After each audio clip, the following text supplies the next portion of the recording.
One of the things that I like to do is I really like to chronologically to go through the facts, and to go through the facts, not necessarily the editorialization of those facts, but the facts themselves, and then and lay that out, and then repeat back to folks. Okay, this event happened, and this is what happened in this event. You have to remember, from my perspective, let me step back.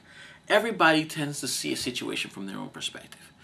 If an event happens and you have 15 people in the room, there are 15 different perspectives as to what happened.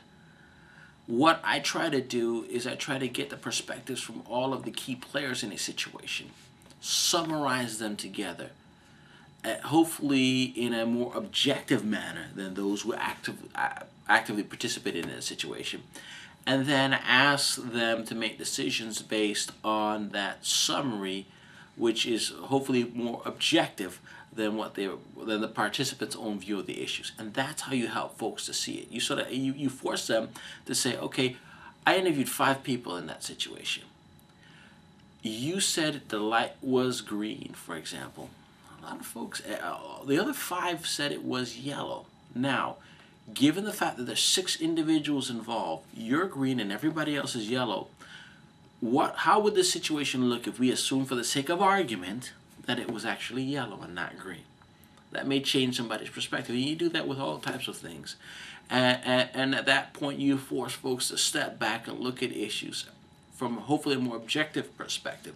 And therefore, they become better decision makers as to how to deal with the situation.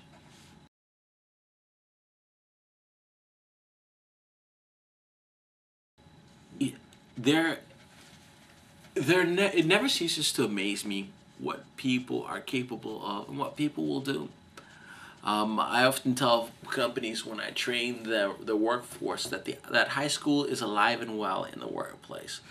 People do all kinds of things. And no sooner do I think I have seen it all than somebody comes along and surprises me. If you think about, the holidays are upon us, and if you think about folks gathered for the holidays, if you celebrate the holidays, you've got family members, and you've got uncles and aunts with issues, cousins with issues, maybe parents with issues, siblings with issues, and everything else. So if you think about all those folks in your own family and all of the issues and things that they bring, there's that one family member who's never on time for any family function. There's that other family member who's hypercritical of everybody else's cooking or whatever else. Now step back and think for a second. All of those individuals work someplace. And that family member who's never on time for work, never on time for family function, they're never on time for work.